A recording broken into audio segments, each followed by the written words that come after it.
Mega Drive was released in Japan on October 29, 1988.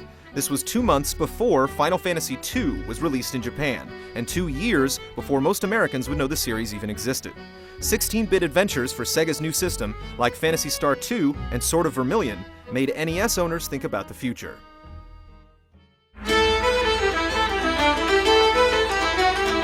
The Super Famicom didn't arrive in Japan until November 11, 1990. It handled thousands of colors, dozens of sprites on screen, and 8 channels of sampled sound in full stereo. Backgrounds came to life thanks to Mode 7, which allowed layers to be scaled and rotated. It also supported 4 megabyte storage units, so anyone inclined to make a role-playing game with this technology could potentially squeeze 40 to 50 hours of gameplay into one plastic cartridge. The Super versions of the NES and Famicom hit the market running thanks to their epic fanbase and solid relationships with third-party developers, including Square. A fourth fantasy was inevitable.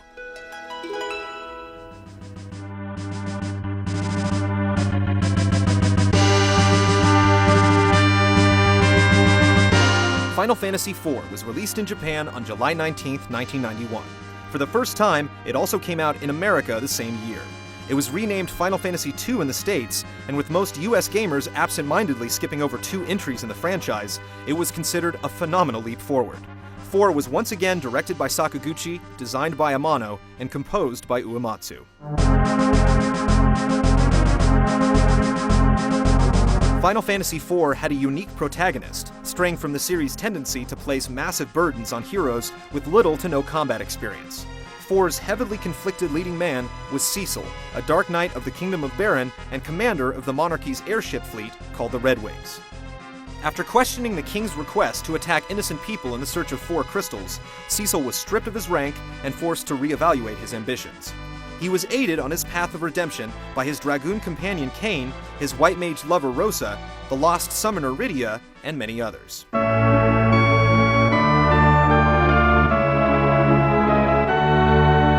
Final Fantasy IV removed the interchangeable job system from the previous game to focus on the characters, similar to the plot-driven party swapping from 2.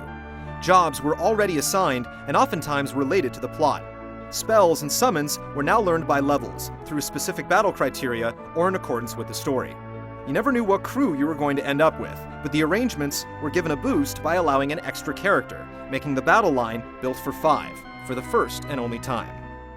Telepathic hypnosis played a big factor in characters leaving your group. Once Cecil had left his kingdom behind, the warrior Golbez took control of the Red Wings and the will of Kain. The karate master Yang also briefly fell victim to mind manipulation, and both of your friends had to be smacked around before they eventually snapped out of it. These additional characters didn't just follow, they fought, and sometimes died alongside you. Your ranks gained the abilities of Tella, the vengeful mage, Edward, the pensive bard, Palom and Porum, a precocious pair of young mages, Edge, an impulsive prince, and Fusoya, a resident of the moon with many buried secrets to tell. Even the Tinkerer Cid grabbed a club and finally took matters into his own hands. It's also worth noting that Rydia is one of the only characters in the entire franchise that goes through a permanent physical transformation. She left your party unexpectedly and resurfaced in the Land of Summons, where time moved faster. She dropped her ability to perform white magic, but gained several new spells, her full summoning potential, and a matured character sprite.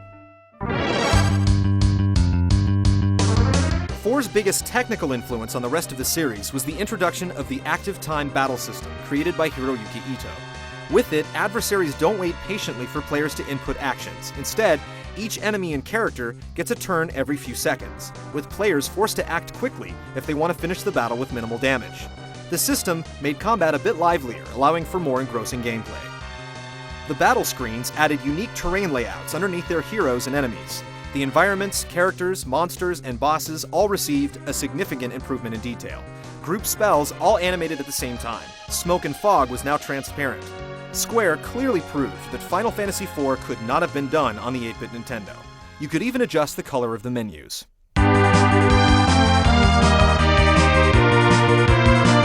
While previous fantasies typically had just the planet's surface to explore, 4 added 2 free-roaming maps, the Underworld and the surface of the Moon. Your flying machines were fashioned with accessories to help you get to these new places. The Lunar Whale was resurrected to help you reach the stars, and black chocobos were introduced that could fly but only land in forests.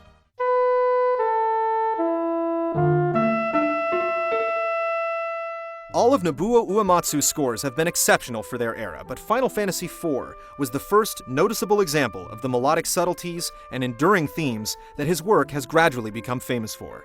Theme of Love has been taught to Japanese school children as part of their curriculum. The tracks from 4 have appeared on several compilation albums and have been performed live by numerous orchestras and metal bands. The story in 4 rekindled the 4-tier elemental structure and even referred to the monsters as fiends. Mylon, Kainazo, Valvalis, and Rubicant weren't the original names, but their inclusion was a nod to the first game. Summons were also given peculiar names, as 4 first introduced Americans to the advanced magic. Shiva, Odin, and Bahamut kept their names throughout the series, but Americans first knew Ifrit and Ramu as Jinn and Indra.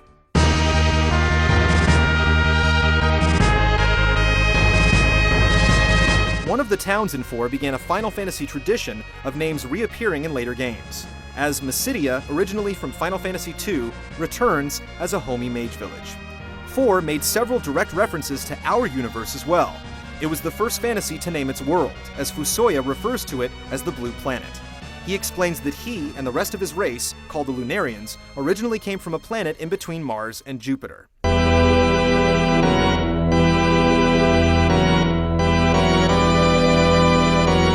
Fusoya also revealed that Golbez was not their ultimate enemy, as he was also being brainwashed by another Lunarian named Zemus. Eventually Zemus revealed his true form, but with the help of some well wishes from home, Cecil and company found the strength to overcome the overgrown evil.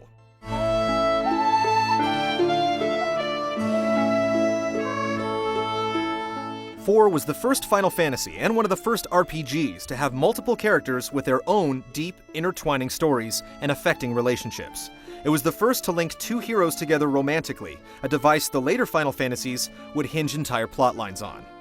Some criticisms were raised regarding the spotty English translation, but even those little quirks are recalled with fond memories by longtime fans. The script and the graphics would be continually revised as 4 was ported to the PlayStation, WonderSwan Color, and Game Boy Advance, and it's scheduled to be released in 3D on the Nintendo DS sometime before the end of 2007.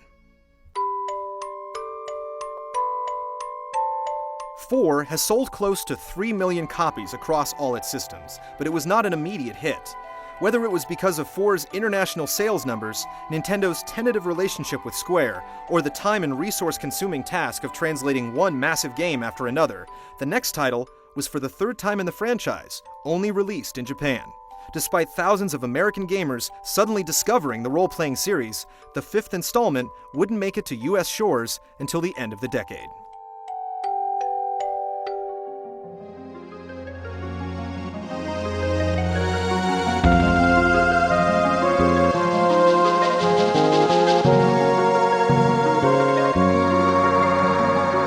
Final Fantasy V was released on December 6, 1992. The now infamous creative team returned for the fifth time, and Tetsuya Nomura was added to the group as a monster designer.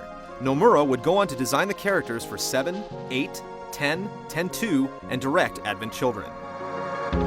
5's opening broke the mold by having the 4 main characters meet each other for the very first time. Born to be a wanderer, the hero Bartz sees a meteor fall while camping out with his chocobo, Boko, and the two run to the site of the crash. There, they met Lena, the Princess of Tycoon, and Galef, one of the oldest central characters in any Final Fantasy, whose memory was recently knocked out of his mind. Crystals returned as the core theme of the story, but this time they directly affected the world around them, other than just threatening to destroy it. When the wind crystal shattered, the wind stopped blowing, making it nearly impossible to travel by sea, and so on. The quest set you in search of the whereabouts of King Tycoon, the identity of Galef, and the evil behind it all. 5 returned to the multiple job structure from 3, but with a new refined system, also created by Hiroyuki Ito. Ability points were gained once you received your first handful of jobs, so you leveled your jobs and characters separately. When each new level was reached, you got a new ability, and you could then assign one as a sub-ability to another job. This was the series' first attempt at multi-classing. The brand new classes including Blue Mage, Berserker, Sorcerer, Time Mage, Trainer, Samurai, Dancer, Chemist, and Mime created even more advanced abilities that would reappear in the sequels to come. Blue Mages brought their enemy skill-based power to the party. Samurais tossed Gil, and mimes could mimic the commands of others as well as assign up to 3 sub-abilities. Thieves could now dash, a time-saving talent that would be added automatically to the ports by pressing the B button. Multi-classing was highly functional, but it was also rewarding because it offered you the chance to change your physical appearance at will for the first time in the franchise. There were a total of 110 different costumes, as each character looked different when they assumed each job. Sid helped you get back above the clouds, but this time he was assisted by his grandson Mid. The 2 busy workers turned your airship into a 3-part flying machine, boat, and submarine to glide across all 3 planes of the planet. But their planet wasn't the only one they explored. Their primary adversary, X-Death, revealed himself shortly before Galuf began to recall his memories. Galuf remembered he was in fact royalty from another world, and had a granddaughter named Kryl. When X-Death was first released, Galuf was one of the 4 original Warriors of Dawn that stood up to oppose him.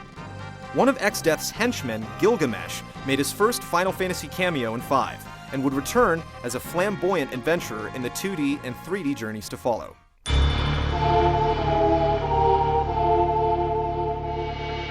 X-Death's aim was to harness a void locked inside the rift between the 2 worlds that was created when they were magically ripped apart. To force the 2 dimensions together, he stole 4 crystals from a sacred tree, keeping the balance in place. And it seemed all hope was lost for the new Warriors of Dawn. It was then that Galuf made it to his feet and made franchise history. Before Eris, Galuf was the first long-term party member to die in the line of duty. The loss was a shock, considering you were well over halfway through the story, but all your hard work spent honing his abilities didn't go to waste. Galuf transferred all he knew to Kryl, and she filled his space in the battle queue.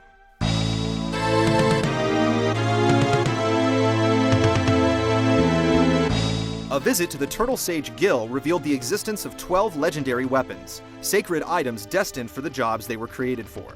With these tools in tow, the newly assembled foursome crossed into the rift and faced X-Death right as he merged with the Void itself. For the first time, there were multiple endings triggered by whoever was or wasn't standing in your party when X-Death's final form was defeated.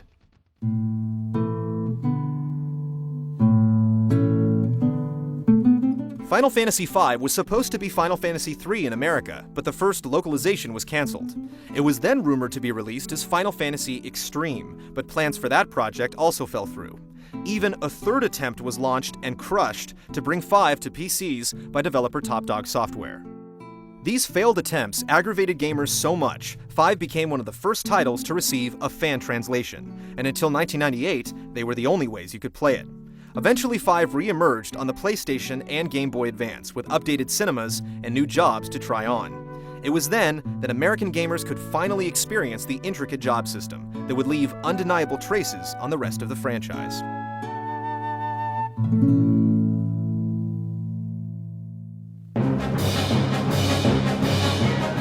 Join us next week as we celebrate 6 generations of sprite-based storytelling.